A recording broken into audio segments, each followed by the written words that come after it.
Good afternoon, live from Houston, Texas. This is your host, John Ting with greencardguys.tv and helping you solve your immigration problem and hopefully prevent it from happening in the first place. Sorry for my voice. I feel like I have more of an announcer type voice because I'm a little under the weather. But I still want to try to go live to see if I can answer your questions. In the meantime, if you're new to the channel, welcome. We do offer free 15-minute preliminary discussion consultation.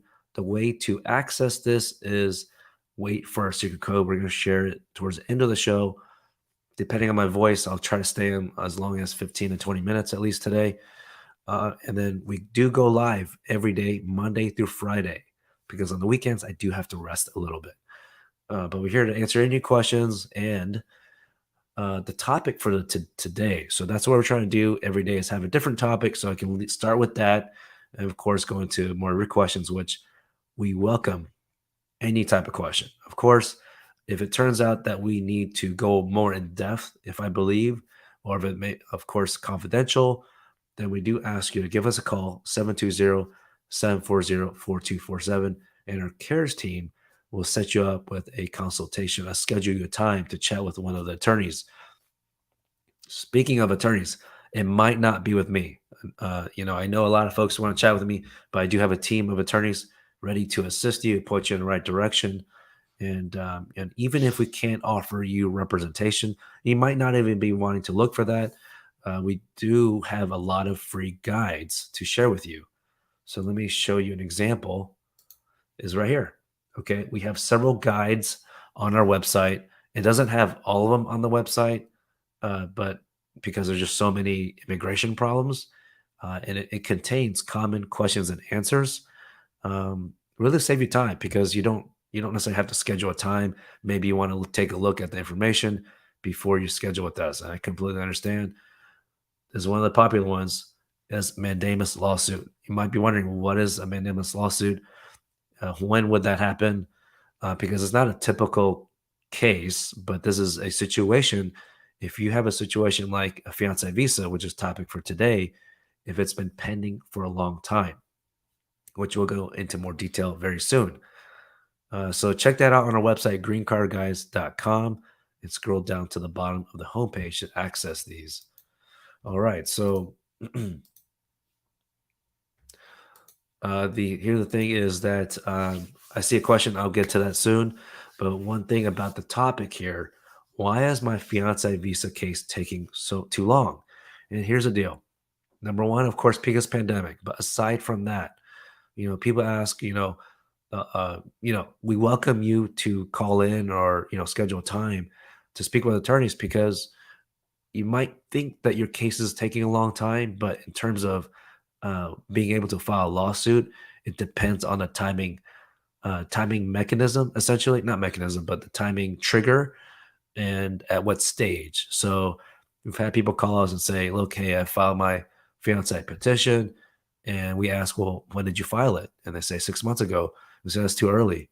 Too early to file a lawsuit. It has to be what the government calls or the law is unreasonable delay. So unfortunately, there's no like set definition of timing. So that's why we receive many questions about this on when is a good time to sue. The default typically is most people can file a lawsuit in terms of the timing. All right. But we do want to double check that because if we sue too early per se, then we don't want to waste your fees in terms of that because it does cost at least $402 to sue the government in terms of the court fee. Okay, so aside from attorney's fees as well. Um, and you might also be wondering, well, how come if you do have a lawyer, why is my current lawyer not offering this as an option? And don't try not to give so much crap. Try not to, because not every attorney is aware of it in general. Okay, it's not a typical thing that immigration lawyers need to know about this. It just become more and more apparent during the pandemic, but this has happened even before the pandemic. So the whole excuse of pandemic is reasonable. Okay, of course, there's less people working, meaning even the government has less people working, but that should not be used as an excuse to delay the status that you deserve, folks. So here's the deal. So if your petition is still pending, if it's pending past at least, I would say at least 15 months, okay, just to give you an idea, all right, that, excuse me, then we may consider helping you in that sense. Now, where most people are stuck is the National Visa Center. Okay, and the reason why, so that's really step two. Petition is step number one. Step two is a National Visa Center where you're providing certain civil documents, documents that you may have already provided in step one with USCIS agency. But the reason why it's stuck in step two is because before the pandemic, after you finish the National Visa Center step, you can schedule your own appointment. But now you're not even allowed to schedule your own appointment. Uh, So it's all dependent on the consulate or embassy. They control everything in terms of scheduling now, whether it's for fiance, really any type of case. Okay. So basically, they just give you a date randomly and you have to be available. Now, if you're wondering, by the way, if you can reschedule that date, I don't recommend it. Okay. If you're traveling to another city, find a way to come back. Otherwise, you ask for rescheduling. Who the heck knows when you're going to get another date? There's no triggering system for the government to say, okay, well, it's been 30 days, let's reschedule that person. No, that's not how it works, unfortunately. So let's see here. There's just so much to share. So yes, if your case is stuck at a National Visa Center and you've already provided all those documents that you needed to give, then, and if it's been past at least, I would say at least 8 months, okay, then we can start. Let's chat. Let's have a conversation. But most folks that call us, the majority that we are able to help, um, y'all have been waiting more, definitely more than a year. Okay, more than 12 months. And so we received some comments, very similar comments about that. Which, speaking of, and I'll share the other scenario right after this, but I want to answer MI MI's question here. All right. Your employer will process your green card petition after 18 months of service. Huh. Interesting. Well, when you say petition, I'm assuming just the entire process to begin with in general, because there's actually many steps before the petition itself. Can you apply on your own? You're a nurse on TN visa. You've been with your employer since April 11th. Uh, April 11th. So that makes it sound like it's this year. It's certainly possible. Okay. MI, you should definitely contact us. Okay. Schedule an appointment. It's really case dependent on your facts if you're able to do a self petition. Okay. There's self petition. There's also a national interest waiver, but most people it'd be like in a self petition situation, like you're asking about. Yeah. I mean, that's understandable in an employer perspective. These days, I know people are asking more often, can I get sponsored for a green card? But you have to, if you haven't asked already, don't wait to ask. But at the same time, you have to understand the employer's perspective. And when you understand their perspective, they want to make sure that you're a hard worker, that you have work ethic and, things of that nature. But I tell all my employer clients that, of course, foreign, I shouldn't say of course, but a lot of our foreign national clients are hard workers. And so that they should know that, they should consider that.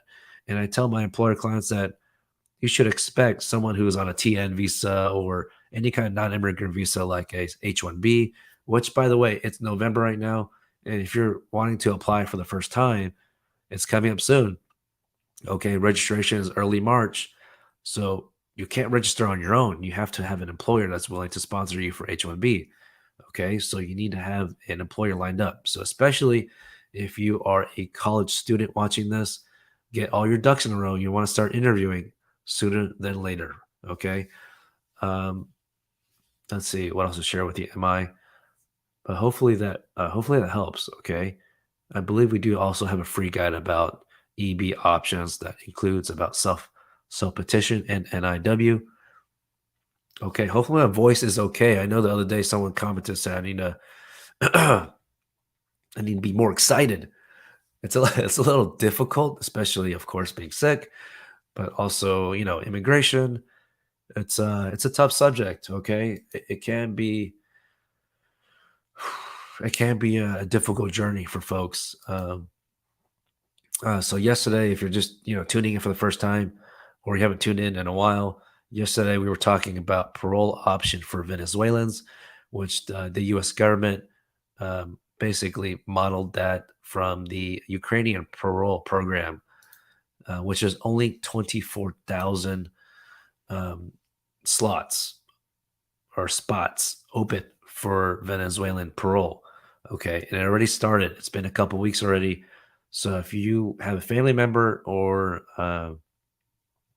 yeah, or just someone who's Venezuelan who need to access this, you want to take action soon and watch the video from yesterday on YouTube. Okay, you're welcome. Sorry, I can't go into more detail right now, but I'm happy to if one of our attorneys could chat with you about it. Um, but yeah, it's great that you asked. Am I your employer? But it's a lot of cost for an employer, and so most foreign nationals, when the employer hires a lawyer, they don't share all those costs with you. Okay, so it is pretty expensive, but in my opinion, it's worth it. So of course, not trying not trying to be biased here, but yeah, just a lot of I've heard a lot of U.S. citizens and even residents are not working, so employers need people to work, of course.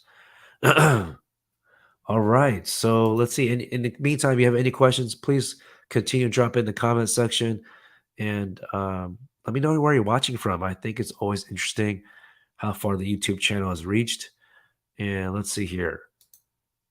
Also want to share that I have a TikTok account. I try to update it when I get a chance, but it's green card guys underscore John. If you have an account already, please give it a follow. I share tips on there as well. I'm not always dancing. I know a lot of people are doing that, being goofy, but I guess my job is pretty serious. I need to lighten up a little bit. But yeah, okay. Back to the topic of the day. Why is my fiance visa case taking too long? Okay, here's the deal. What I mentioned earlier, if your case already has been what we call like documentarily qualified, DQ for short, and has been at least 12 months, it may be a good time to definitely give us a call to chat with us. Now, of course, if you're at work for some reason, you popped open this video, just save the video for later. Save it to your playlist, and go to our website, greencardguys.com. I point down because the link is in the description box. Uh, but this is how you do it. Okay, when you go to the website, okay, greencardguys.com, click on to contact us. Scroll down to take the quiz, but it's really in short few questions. Answer that, and they'll take you to the next page to self-schedule an appointment. Imagine that. Not many lawyers have that option. So we want to save you as much time as possible. And that's what we're about here, being efficient for our clients. And that also includes, I'll go ahead and share the secret code now. Benefits of hiring a team are transparent, fast turnaround. Just depends on the plan that you select. We offer 3 different membership plans, and you have access to our attorney where you can self-schedule as a client on our website. You don't even have to call in because that's a common concern we've been getting. A lot of people call us and they already have a lawyer, and that's completely fine. Sometimes you need a second or 20th opinion, and completely understandable because your legal status is on the line. And a lot of people tell us that their law firm that they hired, they either don't answer the phone or they say they're gonna, talk to a lawyer and they don't call you back. It's really unfortunate, especially when you pay so much money. And so we set some guidelines for our clients. Like we're only available with clients Tuesday, Thursday, but we're available. You can schedule it on our website. All right, excuse me, I have to put on mute and cough real quick. And appreciate MI. I see that you recommended your friend to watch our video. Oh, I see. Oh, that's on Facebook. That's kind of cool. I guess you tagged them. Interesting. Yeah, if you know someone has questions, the topic for today might not be relevant for you, but just our channel, we talk about there's so many different cases for immigration into immigration process into the United States to get resident status or even to become a citizen. Even applying to become a citizen, there are problems that people incur, including delays. We get, it doesn't matter really the case type. People are delayed to get their status even after the interview, or there's been no interview at all. So just sitting there for a long time. And so again, you might think your case is taking a long time, but it might not actually be a long time. It might still be within the processing times. I just had a call with a client actually, and for their waiver application, 601A waiver, unity family unity waiver. The chart shows 28 months for them. So this month is the 28th month. And just because it's 28 months doesn't mean that they're going to get a decision after that. It's just saying after 28 months, you can submit an inquiry online, okay, on uscs.gov. So, and you have to wait another 30 days again to get some kind of generic response, unfortunately. So, so we still consider that person needs to file a lawsuit, okay, which we can help with. It does not matter where you live in the United States or outside the US, we might be able to help you, okay? We have clients all across the country. Even if we don't have the certification specific to that district court, it's okay. We have colleagues across the country that can assist us and be co-counsel. All right, so we do, and the reason why I would think it appears that most people hire us, even when we have to hire co-counsel in a different state, is because we process this as quickly as possible. Okay, the result, and that's because you've been waiting a long time anyway. Of course, it could take us a little bit longer because we don't have a colleague in every single state or every single district court. So please bear with us. But the fastest timing, assuming that we have a colleague in that district court, it's 72 hours. That's for the max plan. Pro plan is 1 week, so 7 days. And then the light plan as we file within 30 days. Okay, of the higher date. Because we get it. You've been waiting a long time. It could be waiting for the work permit in general or residency, even to remove conditions. Which, by the way, if you have file a application to remove conditions and it's been past 3 years as a conditional resident, even including the automatic extension, which I believe it's for 24 months now, automatic extension. That's a key thing to know. I think last year was 18 months automatic extension. Now it's 24 months. Think about that for a second. The fact that the government has agreed to automatically give you 24 months automatic conditional resident status tells you something. They basically admit that they're freaking slow. So their strategy on that, different ways other than mandamus to get a decision on that, but you might want to consider applying to become a U.S. citizen in that situation. Okay. So let's see what else. Yeah, if you have any questions, please drop in the comments. But yeah, back to the topic of the day. Why is my fiance visa case taking so long? And here's another option. Even if you don't want to sue yet, if it's before, I would say probably before it reaches the National Visa Center, step 2, okay, you might want to consider getting married. And you might think, well, is that worth it? I already have a petition processing. Well, it's slightly different, and it's different in the sense that it's two different tracks, because the government, although they say they're processing all case types, it's nearly impossible to process all case types in a timely manner because there's less people working. But they're prioritizing people who are married. Okay, in general, they're doing that, and it could be different in different consulates or embassies, but that's just what we noticed across the board, across the world. So if you get married, that is an option, okay? Because you might ask, well, do we have to get married in person? You would think, yeah, of course. But actually, in the United States, there's at least one county that allows remote marriages. And even the sponsor doesn't have to be there, okay? Does not have to be a resident there. Sorry, my voice is I'm losing my voice. I have some client calls later. I need to save my voice. So I need to hop off soon. But there's an option. If you're interested in that, we can give us a call, okay? Or fill out the form down on our website and we'll share that information with you. Because if you are able to get married remotely, then you file a petition. And even if the petition for based on marriage takes like at least 6 to 8 months, that still might be faster to process than your fiance visa case. Of course, I don't want to call it a gamble.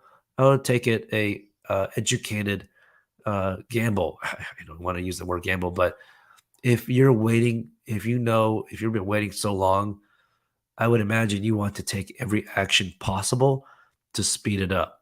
So getting married is an option. You don't have to be there in person together. All right. So give us a call. We've been having a lot of clients who want to take this step. And so we call it, so even if you have the marriage petition going and also your fiance visa case petition going, you just see which one gets to the finish line faster. So we call that a K3. Okay, even if you have the K visa process going and then you're married, the K visa, even if your fiance petition ends up getting scheduled for interview sooner than the marriage one, but you're married, you would receive a K3 visa. Okay, so that kind of give you an idea why that's possible. All right, friends, I need to save my voice. I appreciate y'all joining on. But yeah, just as I did share the secret code earlier, green card guys, I do need to change it to make it a little bit more interesting. So, folks, yeah, stay tuned. We're going live every day, Monday through Friday, as long as I can, uh, as long as my voice stays intact. So, friends, until next time, please stay safe and see you tomorrow.